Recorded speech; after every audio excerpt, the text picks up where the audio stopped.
Hi friends, welcome back. Today I'm going to give you the latest updates on COVID-19 and how it impacts your fertility and what you can be doing in this time period of waiting. The truth is today is March 31st, so it's a Tuesday, last day of March. March has gone on forever, but that's important because the data is rapidly changing. And I want you to understand what the current data is, but understand that something different could come out tomorrow and change our minds completely. So everything here is very, very time sensitive. Since the last coronavirus video that I touched my face. Since the last coronavirus video that I posted, ASRM had come out with new recommendations. So everything that we're doing is completely different. So ASRM is the American Society for Reproductive Medicine. They are the professional group for our entire profession, and they give guidelines on best practices for all sorts of things from ovulation induction, twins, embryo transfers, IVF, everything. But what they've come out to say is that in this time of a global pandemic, they recommend fertility clinics all over the country cease operations. What they are not saying is that fertility care is elective or not important. They have not at all said that fertility is not essential. They have just said that at this moment, we need to be focusing on flattening the curve, protecting our patients, and protecting our staff, especially in the setting of uncertain outcomes when it comes to COVID-19 and pregnancy. So let's dive into some of that. The basics means that one, we're not doing any cycles. I'm not seeing you in the office. If you want to schedule a visit with me, yes, come on. We can hang out in my closet right over there and I can talk to you and we can go through your history, make a game plan, talk about how to use this time the best that you can. But what you're not going to be doing is seeing me in the office right now. We have suspended all non-emergent procedures as per the governor of Texas. Now, your state may feel different, but Texas has been very clear that the best, most ethical thing to do right now is to follow these professional guidelines and to cease all surgeries, procedures, in-office visits that are not emergent. They actually use the words essential for life. So we're not doing semen analyses, HSGs, saline sonograms, visits, ultrasounds in cycle, nothing. We finished out our last cycles and here we are. We're in a holding pattern. I have called all of my patients in the past couple of weeks to tell them this, at least the ones who are getting ready for treatment. And let me tell you this, it is really heartbreaking to tell a woman who's already been waiting that you have to wait longer and that you don't know when it's going to end. And I don't have all the answers. It is breaking my heart, but it is the truth of where we're living right now. In order to do our social responsibility to save on masks and gloves so those on the front line can have appropriate PPE, personal protective equipment, we are not doing fertility care right now. That's really important. It's hard to hear. I promise you, I want to do it as bad as you do. I want your dreams of having a baby to come true. But I'm being very transparent that I don't know when that will be and that that's not what the focus of right now can be. Right now, fertility is a little bit on hold, as hard as it is to hear that. ASRM is revisiting these recommendations every 2 weeks. So the first set of guidelines came out March 17th and the second set came out yesterday on March 30th. So every 2 weeks there's going to be a different set of guidelines, or perhaps they're going to affirm, and that's what they did this time. They said, things are not getting better, resources are limited, please do your part. And that is what we are doing right now. This doesn't mean that your fertility is not important or essential. What it does mean is that this is a good time for you to learn about your body, and that's what I'm telling all women who reach out to me. Take this time to get as caught up as you can. Research what's going on with you. Educate yourself to the terminology. Listen to podcasts and watch YouTubes or see your doctor in a virtual consult. Understand your situation. Understand what your options are. Have honest and open discussions with your partner, your loved ones, your doctor, so that you can have a plan ready to go when the time is right. This is also a great time to focus on your health. I mean, not that you have to. You are free to take this global pandemic in survival mode, and I think that is totally fine as well. But if you want to take this time to focus in on getting healthy, that is going to prepare you best for pregnancy. One thing that we have learned is that as far as women go, the body starts to recruit that next group of eggs about 3 months prior. I always use the analogy of a vault. You have a vault of eggs You're born when the vault is full and the vault is empty when you go through menopause. And throughout your life, you're constantly losing eggs. So what happens is that vault keeper starts to select out eggs about 3 months prior. So the things you do the last 3 months can be very impactful. So taking the right vitamins and supplements, eating a diet rich in fruits and vegetables, whole grains, vegetable protein sources, doesn't mean you never have to have meat or can never have meat if you want to have meat. But what we do know is that meat has some environmental chemicals and toxins in it. And by avoiding that and giving your body some other sources of protein, plants, so plant-based eating, you can see improvement in fertility rates and ovulation rates and a lot of different things.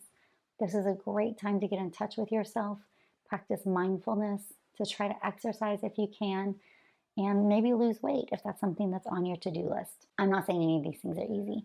I'm just saying these are options for how you could approach this time.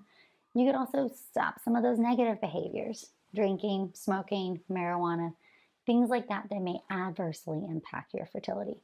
Same for men too, sperm change every 3 months. If you're in a holding pattern with your partner, you don't want to get pregnant soon, this is a good time for you both to go really clean, take your vitamins, stop the bad habits, focus on your health, get outside and go on walks, and take care of yourself. Now, what is the current data on pregnancy? This is the number one question that I am getting asked all the time. Well, if I can't do fertility treatments, is it safe for me to get pregnant? And I will admit this is a big part of ASRM's recommendations, is that the pregnancy data is unknown. We are dealing with limited data and we don't have very much that's current. Pregnancy is a 9-month period. You're then going to give birth. We do have some third trimester data that is confusing. So what we have seen is that an increased risk of preterm birth appears to exist in women who had COVID-19 in the third trimester of pregnancy. There have been reports of growth restriction and stillbirth. We've also seen higher risk of pregnancy complications like preeclampsia and HELLP syndrome. That's very complicated with the lab values that we normally see with COVID also. There's also risks and what this means for pregnancy. OBGYNs are working so hard. Labor is such a delicate stage, meaning that you're breathing heavy a lot. If you need emergency C-section, you have to be intubated. Those resources may be limited, and that could also put your staff and your team at risk. So what that means is that they're recommending early epidurals to have a very controlled situation so that if you need an emergency, you don't have to go to sleep. They're recommending masks. So imagine wearing a mask the whole time. And if you're positive, they're recommending separating your baby for 14 days. So pumping, being able to have somebody else feed the baby, but essentially being quarantined from your baby. There are also hospitals in areas where this is really endemic right now that are going back and forth on if it's appropriate to limit birth partners and not have somebody in the labor and delivery room with you. That's controversial. I'm not here to argue the pros and cons of that. I'm just here to tell you this is a rapidly changing situation. And so if you are in your late trimester of pregnancy already, or you're considering getting pregnant now, we don't know what the situation may be in the fall. So you want to be the highest risk population. You want to avoid going in public. When I talk about socially distancing, that doesn't mean go hang out with your neighbors or go see just your parents or just a few people. Like really hunker down and take care of yourself. Masks in public is controversial right now, although I will tell you most physicians are believing data showing that droplets, these little fomites that live on surfaces, can live in the air after a person has been there. Doesn't mean it's truly like migrating in the air all over the place, but wearing masks in public or not being the person to go in public, that's stuff to consider if you're currently pregnant. Now, vertical transmission. Early reports of vertical transmission, mom-to-baby transmission coming out of China, reported no cases of vertical transmission. Notably, Chinese do a lot of C-sections over vaginal deliveries. Since then, there have been case reports of women who have coronavirus who are passing it to their baby. And what we do not know is, are they passing it to the baby vertically, meaning in your body? I have coronavirus and I'm pregnant and it's going through the placenta to the baby. What we don't know is if it's happening in the birth canal or during a C-section, or is it happening immediately after birth or with air contact? That has not been answered, but this is posing the question of vertical transmission, mom-to-baby transmission, and making us think very carefully about what it means to be pregnant in the time of COVID. Now, what we don't know is first trimester exposure and the risks. These reports have not come out of China, which was the epicenter of this, and we don't have any states data yet. So what this is telling us is that if you get pregnant in the first trimester and you're exposed to coronavirus, is there potentially a higher risk of birth defects? We think not, because cousin viruses like SARS and MERS, we did not see the same affiliation. But the truth is, lack of data is not reassurance. It is simply lack of data. The other thing that is interesting right now is that pregnant women reportedly have not been getting sicker. This is very interesting because usually pregnant women get sicker from respiratory illnesses. They tend to have a higher rate of pneumonia, ICU admission, because the physiologic changes of pregnancy suppress their immune system, putting them at risk for contracting diseases, and also decrease their lung capacity, making it harder to breathe. So typically respiratory illnesses are not tolerated well in pregnancy. We haven't currently heard of reports of that. However, we are all really cautious and wary of that. One thing that I'm also talking to my patients a lot about is utilization of hospital resources. What does that mean? That means if you got pregnant right now, carrying on your way, and an emergency happens, specifically a first trimester pregnancy emergency, ruptured ectopic pregnancy needing emergency surgery, miscarriage with heavy bleeding needing blood transfusion or an emergency procedure, can the hospital handle you? Is there an operating room that can take you? Is there blood available? Is that an option for you? And I think that poses a very good question about, is it worth it right now when we're looking at the peak of this disease to be maybe 4, 6 weeks, 2 weeks, depending on where you live? Is it worth it if you get pregnant right now? Could you be at that high risk spot when the hospitals are at full capacity? And so what I'm telling most of my patients is, maybe this is not the moment. Take a couple months off, get healthy, focus on you, stop your fertility journey, because then if one of those bad first trimester outcomes happened, you could revisit this and at least have that taken care of safely. And I think that's a real concern for patients who are in areas where the disease is saturating hospital beds. By no means have any societies come out and say women should not be pregnant.